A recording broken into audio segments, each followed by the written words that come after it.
자, 우리는 참 오랜 시간 동안 성령의 소유적인 이름이라고 하는 큰 주제 하에 성령의 것에 대한 성령의 일, 성령의 생각, 성령의 말, 이 성령의 말에 대해서 우리가 말씀을 나눌 때 정말 긴 시간을 말씀을 드렸는데요. 성령의 것에 해당하는 또 하나의 성령의 소유적인 이름이 있는데 그게 무엇이냐? 성령의 위로. 따라합시다. 성령의 위로. 이 성령님은 그래서 어떤 분이냐? 위로의 성령이시다.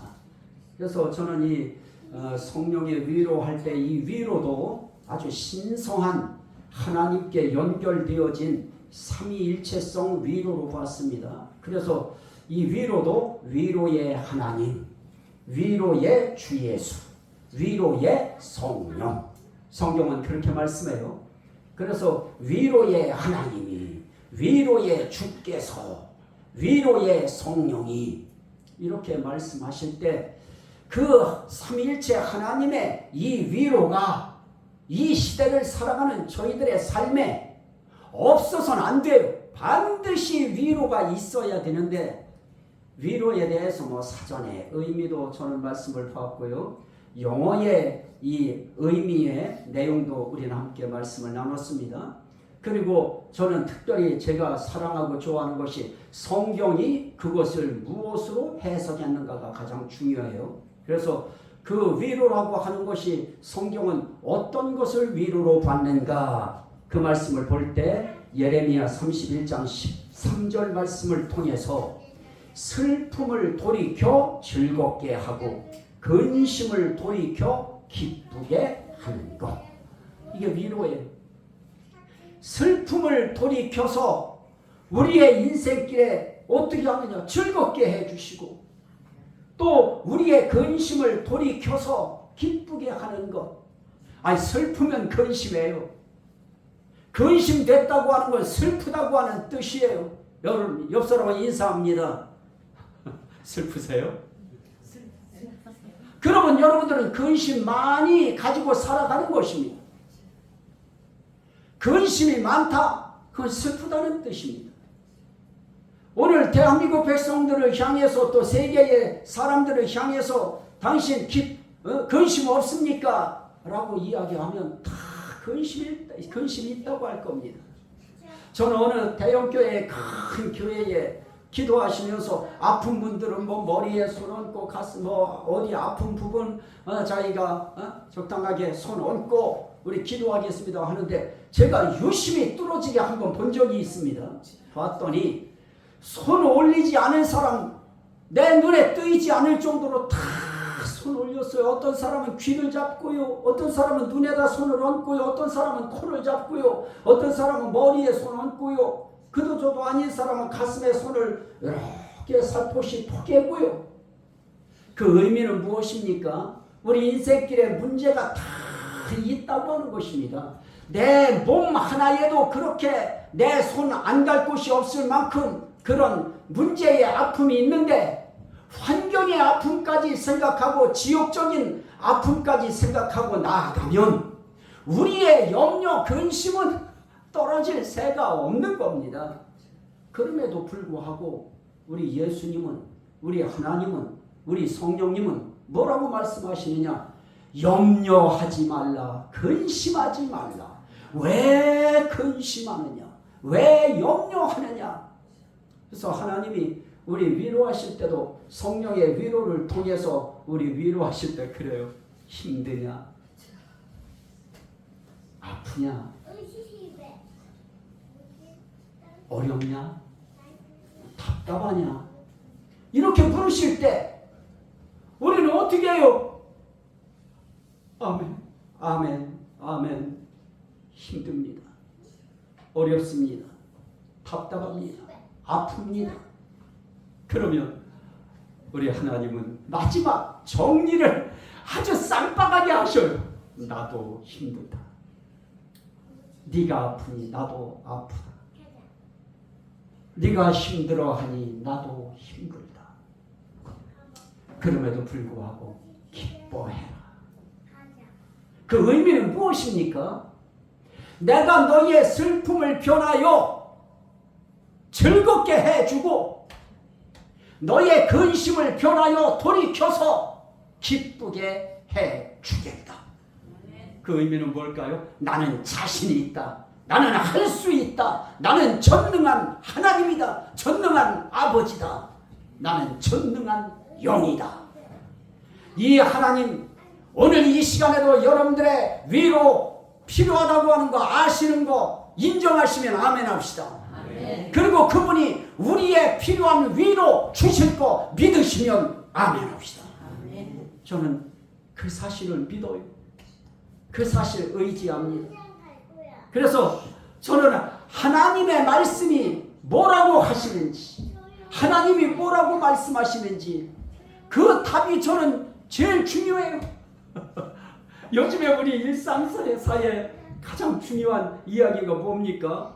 우리 인생의 건강 문제지요. 그러다 보니까 음식 하나에도 얼마나 우리의 정성이 들어가고 우리의 신경이 쓰여지고 얼마나 우리가 그래서 이 음식 하나에도 우리의 마음이 얼마나 쏠려요. 근데 저는 하나님이 뭐라고 말씀하셨는가, 성경이 뭐라고 했는가가 중요한데요. 모든 식물, 이 식물을 받을 때에 감사함으로 받으면 버릴 것이 없나. 저는 그 말씀 믿고요. 이 말씀 앞에 식물을, 하나님이 식물을 주었을 때 말씀과 기도로 거룩하여 지니라. 저는 그거 믿어요. 그래서 밥 먹을 때 기도하잖아요. 우리 목회자들도 모이면은 누가 식사 기도해 주십시오 하고 기도해요. 그 의미는 말씀과 기도로 거룩해지기 때문에 하나님 말씀 부여잡고 하나님 앞에 기도하면 하나님 함께 하신다. 음식 거룩하게 하신다. 그러면 그 의미가 우리의 가슴 속에 들어오면 우리의 염려, 근심, 걱정들이 어느 정도는 해소되지요. 그리고 거기에 플러스 알파 우리 인생길에 몸에 좋다고 하는 식물들, 음식들 우리가 찾아서 먹으면 그러면 하나님께서 내가 기도하고 먹어요. 그것도 기도하고 먹어야지요. 음식물도 약도 하나님 앞에 말씀과 기도로 탁 부여잡고 하나님 앞에 기도하고 먹어요. 이거 하나 먹을 때도 이게 내 속에 들어가서 내 속에서 좋은 역할을 할 수 있도록 하나님 함께 하실 거 믿습니다. 그거는 하나님 앞에 하나님 내가 이렇게 원하니까 이대로 해주셔야지 그렇지 않으면 하나님 아니에요. 그 의미가 아닙니다. 나는 하나님의 전능하심을 믿습니다. 하나님의 그 능력을 믿습니다 하는 그 표현이지요. 그러면 우리 인생길 슬프고 근심되고 한 모든 일들 참 우리 인생길에 상당히 많아요. 그거 하나님은 오늘 한 방에 해결해 주시겠다고 하는 겁니다. 슬픔, 근심 그거 변해서 즐거움이 되고 기쁨이 되게 해주겠다. 그러면 우리 하나님 앞에 나와서 우리 예배 드릴 때 우리 그리스도인들은 어떠해야 될까요? 즐거워야지요. 기쁨이 있어야지요. 아니 저 사람은 뭐가 좋아서 그렇게 허허거리고 사는가? 뭘 그렇게 좋아서 저렇게 기쁘게 표정이 저렇게 사는가? 그걸 우리가 그리스도인이잖아요. 하나님의 사람, 성령의 사람, 예수의 사람이 이제 됐고요. 우리 하나님은 우리의 인생길에 즐거움 주시는 분이시고 기쁨 주시는 분이시고 그래서 우리 하나님의 우편에 좌편에 즐거움이 있고 기쁨이 있고 그래서 너희의 인생이 안전하니라. 하나님은 하나님 앞에 기쁨과 즐거움이 있어요. 그러면 그분 앞에 나아가면 그분이 가장 먼저 하시는 일이 무엇이냐? 염려하지 말아라. 걱정하지 말아라. 근심하지 말아라. 왜 걱정할까요? 왜 근심할까요? 못 믿어서. 믿어지지 않아서. 주신다고 해요? 믿어지지 않으니까, 의심이 되니까 걱정될 수밖에 없고요. 기쁨 안 오는 거예요. 즐거움 안 오는 거예요. 근데 하나님이 강제로 하나님의 즐거움과 기쁨을 집어넣어 주시면, 왜 인생길에 슬픔이 없고 근심되는 일 없겠어요? 저도 있어요. 그래도 그거 뛰어넘을 수 있는 기쁨 유발되고요. 즐거움 일어나고요. 믿으시면 아멘 합시다. 아멘. 우리 하나님은 즐겁고 기쁘게 살라고 그래요. 그분은 하나님 앞에 엎드려 기도하면 즐겁게 살라고 말씀하시고요. 기쁘게 살라고 말씀하시고요. 너의 근심, 염려 떨치라고 말씀하시고요. 내가 하리라, 내가 행하리라, 내가 이루리라, 내가 성취하리라. 그게 그분의 답변이에요. 기도할 때도 그렇게 말씀하시는 하나님은 성경의 모든 말씀을 통해서도 그거 전부 다 말씀 다 분해해서 착 영양가를 빼면 성경 전체 통해서 우리 하나님은 염려, 근심, 걱정하는 거 우리 하나님 원하지 않아요. 걱정한다고 네 키 한자라 너 크게 할 수 있냐? 그게 우리 하나님이, 우리 예수님이 우리에게 질문하시는 요법이지요. 너 염려, 근심한다고 키 크대? 아니죠. 우리 시우 키가 그냥 처음에 왔을 때보다 쑥 클 때, 시우가 언제 나 키 오늘은 10cm 이랬습니까? 걱정 안 해도 하나님이 키울 자 키웠고요. 우리 집사람은 조만해야 돼요. 저기서 더 크면 안 돼요. 딱 조만한 게 딱 맞아요. 속으로 뭐라고 할지 몰라도 나도 커봤으면 좋겠다 이럴지 몰라도 하나님이 오죽 잘 아셔서 우리를 맡게 하셨을까요? 자, 그러면 그 하나님이 우리의 인생길에 어떻게 하시나요? 그 하나님은 애통하는 자는 복이 있나니 그들이 위로를 받을 것이며, 하나님 앞에 우는 사람들은요 하나님의 위로가 반드시 와요. 그냥 울면 어느 순간 하나님의 위로가 와요. 걱정하지 말아라. 또 이 말씀은 나의 곤란 중에 위로라. 주의 말씀이 나를 살리셨음이니라. 곤란한 상황 속에, 어려운 상황 속에 있을 때, 그때 하나님 말씀을 붙드는 거예요. 그러면 그 말씀이 나를 살려요. 어떻게 살리느냐? 위로로 살려요. 하나님의 위로의 말씀이 나를 살리는 거예요. 그런데 그 위로의 말씀 가운데는 여러 가지예요. 성경에 얼마나 많아요. 믿음의 기도는 병든 자를 구원하리니 주께서 일으키시리라. 이런 거는 제 인생길에 이것처럼 큰 위로가 어디 있었을까요? 또 의인의 간구는 역사하는 힘이 많으니라. 얼마나 위로가 돼요.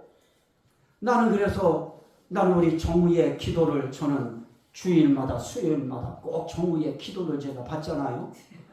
제가 기도를 해주는 건지 정우가 와서 나를 기도해 주는 건지 모를 정도로 우리 둘은 서로가 서로를 위해서 안고 기도하는데요. 그 어린아이가 정말 하나님 앞에 그 말 하나하나 제 기도를 따라서 하고 있는데 하나님이 얼마나 기뻐하시고 좋아하실까요? 하나님은 순수한 믿음 너무너무 기뻐하시지요. 그래도 걔보다 내가 많이 하나님에 대해서 아니까 내 기도 더 잘 들어주실 거야. 그건 망상이시고요. 하나님은 어린아이 같은 순수한 믿음의 소유자가 하나님 앞에 울고 또 말씀 가운데 말씀 부여잡고 하나님 앞에 나아가면 말씀이 살려요. 그래서 하나님의 말씀은 살았고 운동력이 있어 좌우에 날설 어떤 검보다도 예리하여 혼과 영과 및 관절과 골수를 찔러 쪼개기까지 하나님 마음의 생각과 뜻을 분별까지 하셔요. 그러면 운동력이 있다는 게 뭐예요? 그 말씀을 움직이는 힘이 있다는 뜻이에요. 말씀이 움직여요. 그래서 하나님이 보낸 말씀이 달리는도다 그래요. 여러분들에게도 하나님의 그 살리는 말씀이 달려서 여러분들의 심령 속에, 여러분들의 가정 속에, 여러분들의 사업 속에, 여러분들의 환경 속에, 자녀 속에 그 말씀이 들어와서 살리시는 역사가 일어나기를 주의 이름으로 축원합니다. 그 말씀이 달려요. 말씀이 움직여요. 말씀이 역사예요.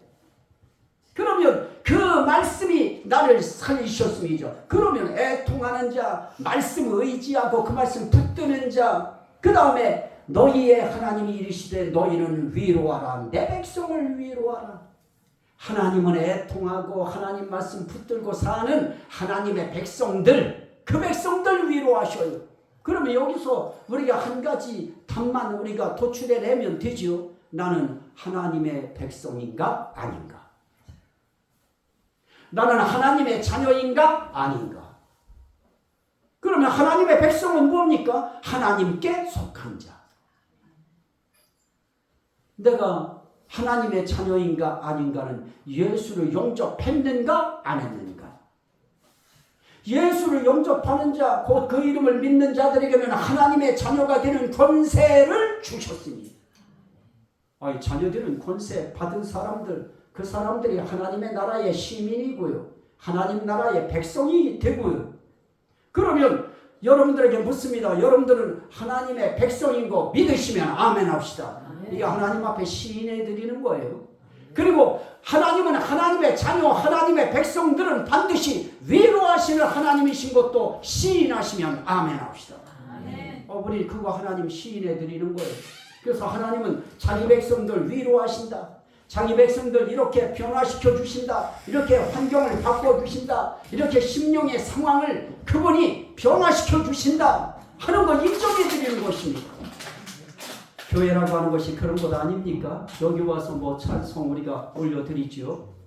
그 찬송으로부터 우리는 출발하죠. 예배가 하나님 앞에 찬송을 통해서 하나님의 하나님 되심을 우리는 3장부터 5장 이렇게 오늘 인정해드리고 시인해드리는 찬양을 우리가 하나님 앞에 올려드렸습니다. 그러면 우리는 생활 속에서도 나는 하나님의 백성입니다. 나는 하나님의 위로받을 하나님의 백성입니다. 하나님의 자녀입니다. 선포해야죠. 그러면 어떤 날은 아침에 일어나서부터 나는 하나님의 백성, 나는 하나님의 자녀, 오늘 나는 하나님의 위로를 받기 원합니다. 그건 우리가 해야 될 일이고요. 그러면 우리는 하루를 또 선포해야죠. 하나님, 오늘 이 시간에 하나님의 위로가 온종일 나와 가족들과 친족들과 민족 위에 함께할지어다. 선포하라는 거예요. 하나님은 말씀을 외치라고 하시잖아요.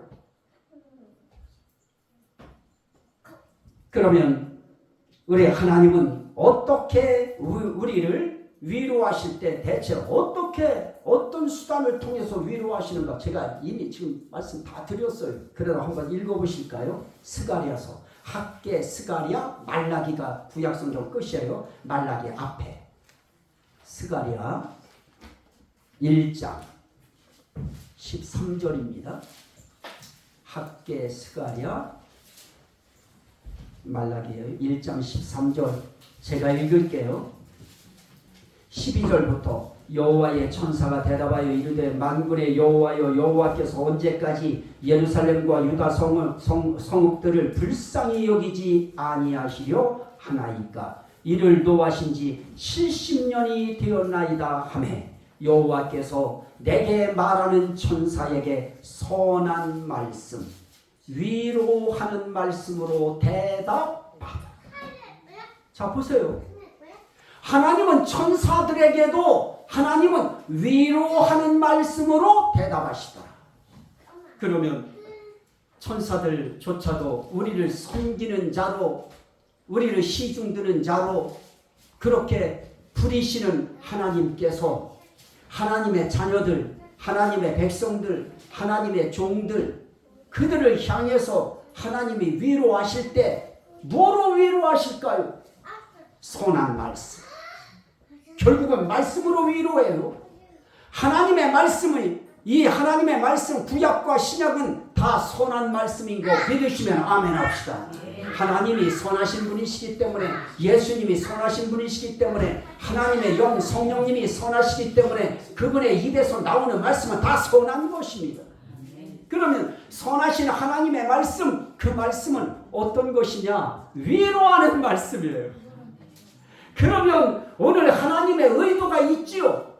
선하신 삼위일체 하나님께서 말씀하신 것을 기록하게 하시고 전하게 하신 이 말씀은 무엇을 용도로 쓰셨는가? 자기 백성, 자기 자녀 위로하기 위하여. 그러면 우리가 위로받기 원할 때 어디 속에 들어가야 돼요? 1차는 하나님의 말씀 빨리 붙들고 펴야지요. 그리고 말씀 붙들고 읽어야지요. 그리고 그 말씀 속에서 나를 위로하는 말씀을 발견해야 되고요. 그리고 또 기도하는 것이죠. 기도할 때는 어떻게 해요? 하나님 성경 너무너무 중요한데 그거 가지고 내 직성이 안 차요. 하나님이 직접 내 속에 말씀하시고 내 마음을 그렇게 안정되게 해줘 보세요 하고 그 하나님 앞에 기도하지요. 기도하면 하나님은 위로하는 말씀으로 그분이 어느 날 말씀하는 날이 와요. 저한테는 안 와요. 아니요, 와요. 저에게도 왔다고 하면 여러분들에게도 그 말씀이 올 것입니다. 믿어야 오는 거예요. 믿어야. 시인해야 오고요. 그분 의지하면 와요. 그 말씀이 내게 위로하는 말씀으로 오고 정말 어떤 때는요. 어떻게 말씀을 전했는데도 여기 왔는데 이 가슴이 안 열려지고 답답해요. 그러면 어떻게 해야 될까요? 저는 기도해야죠. 여기 올라오기 전까지 기도해야죠. 하나님 앞에 기도하면서 하나님 말씀해 주세요. 하나님 어떻게 해야 돼요? 이 말씀 아닌가요? 하나님 이 말씀 저에게 주셨잖아요. 그러면 하나님 오늘 어떻게 해야 돼요? 그렇게 기도하다 보면 어느 순간에 하나님께서 참 말씀을 하셔요. 그러면 그때 되어지면 얼마나 힘이 나고 위로가 되는지요. 저도 지금 몇십 년을 하고 목회를 참 그렇게 해도 이렇게 하나님 앞에 준비하지 않으면 저도 여기 올라오기가 두려워요. 근데 막상 올라오면 저 이거 안 보잖아요, 잘. 하나님께서 말씀하실 때 이미 저 자리에서 이미 말씀이 시작되고요. 그러면 여기에 올라올 때는 그냥 마음이 평안하게 올라오고요. 하나님 앞에 기도하고 예배 들어갈 때 이미 저는 이제 여기에 이제 세워질 것이 세워졌어요. 자, 그러면 저에게 그렇게 하시는 하나님은 여러분들에게는 하나님 아니신가요? 저에게 그렇게 말씀하시는 스피커, 말씀하시는 자는 여러분들에게는 말씀하시는 자가 아닌가요? 다 말씀하셔요. 다 말씀하셔요.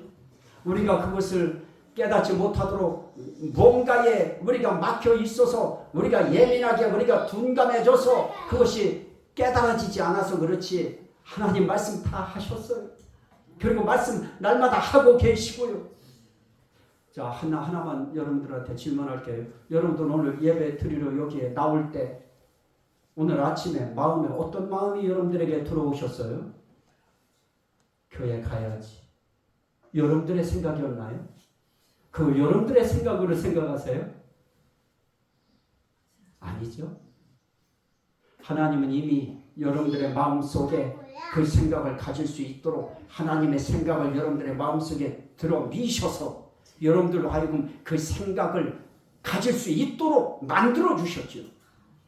그러면 그거보다 더 정확한 소리가 들려오는 날이 있어요. 그러면 오늘 하나님께서 우리를 위로하는 방법은 무엇이다? 선한 말씀, 위로하는 말씀. 그러면 하나님 말씀은 뭐하는 말씀이에요? 위로의 말씀이에요. 그럼 우리 위로받아야 될 상황이 되면 일단 하나님 말씀 펼치고요. 하나님 어디서부터 읽을까요? 마음에 오는 대로 그냥 마음에 느낌 오는 대로 거기 펼쳐서 읽기 시작하세요. 반드시 하나님은 여러분들을 위로하실 말씀을 그 안에서 발견하게 하실 것이고요. 자, 또 하나 보실까요? 잠언 1장 31절 32절 잠언, 욥기, 시편, 잠언,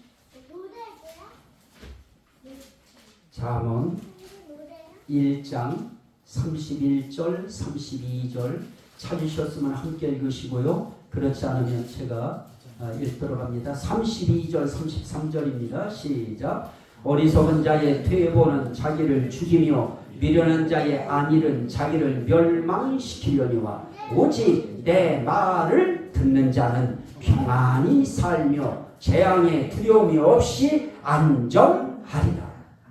어리석은 자의 퇴보는 뭐예요? 하나님은 지혜로우려고 하면 어떻게 돼요? 하나님 말씀을 듣는 거예요. 하나님 말씀 믿는 거예요. 기록된 하나님 말씀 읽고요. 하나님의 말씀을 복음으로 말씀으로 전하고 있는 종들이 있으면 그 입을 통해 나오는 말씀을 듣는 거예요. 듣는다는 말씀은 그 의미 속에 받아들이고 내 것으로 수용하고 내 것으로 동의하고 아멘한다고 하는 의미까지 붙여서 듣는 것입니다.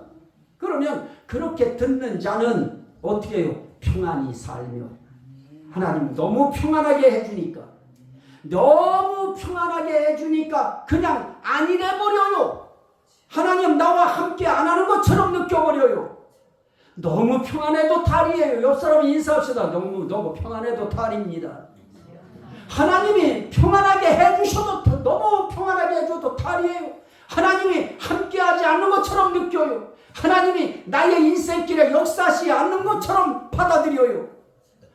감사해야지요. 내 인생길에 하나님이 파도치고 요동치는 그런 상황 만들어주시지 않고 평안하게 갈 수 있도록 하나님이 인도해 주시는 자체만으로도 우리는 하나님께 뭐 해야 된다?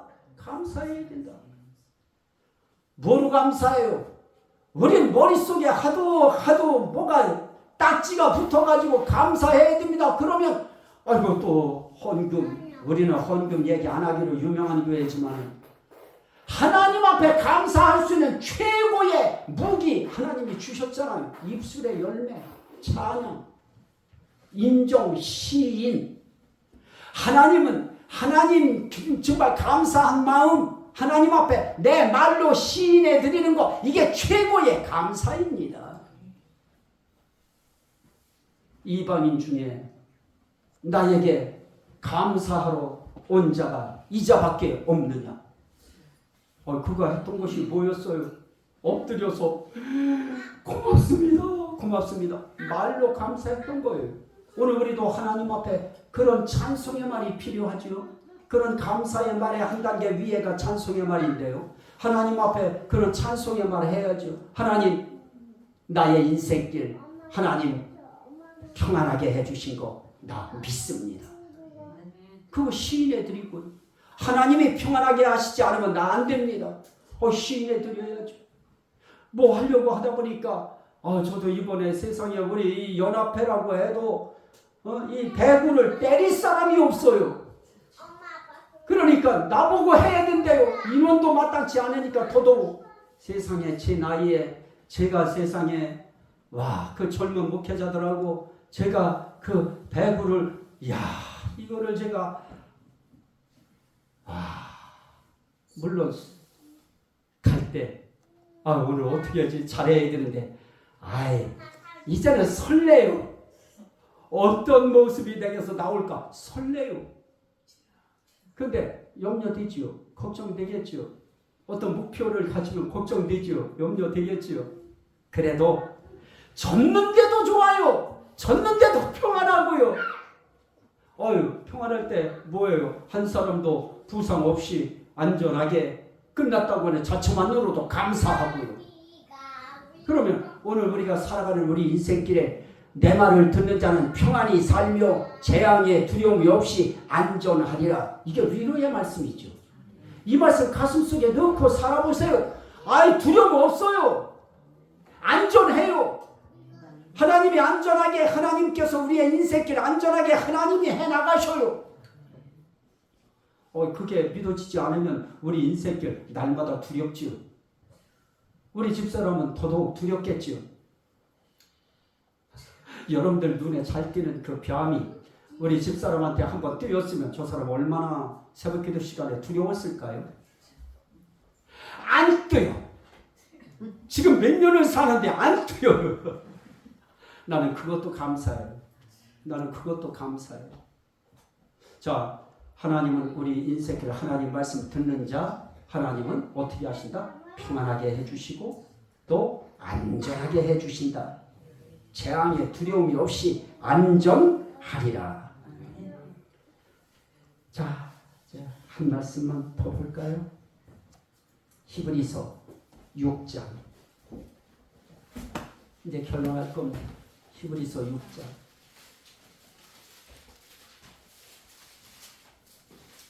히브리서 6장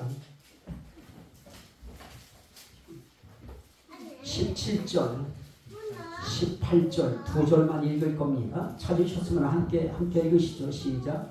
하나님은 약속을 기업으로 받는 자들에게 그 뜻이 변하지 아니함을 충분히 나타내시려고 그 일을 맹세로 보증하셨나니 이는 하나님이 거짓말을 하실 수 없는 이 두 가지 변하지 못할 사실로 말미암아 앞에 있는 소망을 얻으려고 피난처를 찾은 우리에게 큰 안위를 받게 하려 하십니다. 여기 안위가 거꾸로 말하면 위안이에요. 또 다른 말로 말하면 위로예요. 우리에게 하나님은 큰 위로를 받게 하시려고. 그러면 우리는 이 위로, 위안은 어떻게 해요? 내게서 일어나는 것이 아니고 받는 것이다. 누구에게 받아요? 하나님께, 성령님께. 그래서 성령의 위로가 저와 여러분들의 인생길에 임해야 되는 겁니다. 그 위로가 임해야 우리의 삶의 길에 재앙의 두려움 없이 공포 없이 안전하게 우리가 살 수 있는 것입니다. 그러므로 우리 하나님은 우리로 하여금 뭐예요? 약속을 기업으로 받는 자들, 기업을 약속으로 받는 우리들에게 하나님은 그 약속이 참되고 진실하다는 거 무엇으로 그분이 우리에게 확인시켜줘요? 보증. 그분이 보증하셨어요. 어떤 걸 보증하실까요? 그 윗절이에요. 내가 반드시 14절 복주고 복주며 너를 번성하고 번성하게 하리라 하셨더니 그가 이같이 오래 참아 약속을 받았느니라. 아브라함에게 주셨던 약속이에요. 그걸 아브라함의 자손들이 우리들에게도 그것을 해당되게 하셔서 갈라디아에서는 아브라함의 자손들도 뭐를 하느냐? 이 기업을 받느니라. 아브라함의 자손들도 이 복을 받느니라. 아브라함에게 약속한 것이 아브라함 자손들이 받는데요. 예수 그리스도를 하나님의 아들로 인정하는 자들은 아브라함의 자손이래요. 그래서 저와 여러분들은 아브라함의 자손이 되어버렸어요. 영적인 자손이지요. 그런 우리들에게 하나님은 큰 복 주겠다고 하는 위안, 번성시키겠다고 하는 위안. 번성의 의미 속엔 뭐가 있어요? 생명의 번성이지요. 살리는 번성이지요. 그러면 구원의 번성인 거예요. 우리 가족 속에 하나님이 번성하게 하는 역사를 하나님이 일으키시되 하나님이 생명의 번성. 이건 구원의 생명이에요. 구원 생명의 번성의 역사. 이것이 여러분들의 후대에 계속 밀고 내려갈 수 있도록 하나님은 이미 약속하셨어요. 그러면 우리는 그걸 어떻게 해야 돼요? 믿음으로 딱 수용하고 받고 그걸 입으로 시인하고 이 복은 내 것입니다. 따라합시다. 이 복은 내 것입니다. 이 약속은 우리 것입니다. 그거 믿는 거예요. 그러면 하나님이 변할 수 없는, 거짓말하실 수 없는 그분이 그 일을 이루실 겁니다. 난 그래서 지금 나는 애들이 지금 작지만은 나는 우리 교회에 쟤네들이 보배거든요. 정우, 시우, 하연이 보배들이에요. 나는 저 아이의 인생길 하나님 앞에 기도로 보면서 가는 거예요. 하나님이 반드시 세울 것이다. 일으킬 것이다. 하나님이 굳세게 할 것이다. 하나님이 영광 받으실 것이다. 이 선포하고 가는 거예요. 믿고 가는 거예요. 또 어떨 때 기도하면 아이고 네가 걱정할 일 아니다. 내가 끌고 간다. 그 말씀 하시면 끝난 거지요. 하나님 책임지시겠다는 거니까요. 그렇게 위로하며 가시는 거예요. 이 은혜가 여러분들의 인생길 또 한 주간 함께 하셔서 그 하나님 위로의 하나님 부지런히 입으로 선포하시면서 입으로 감사 시인하시면서 또 한 주간 승리하는 저와 여러분 되시기를 주의 이름으로 축원합니다. 아멘.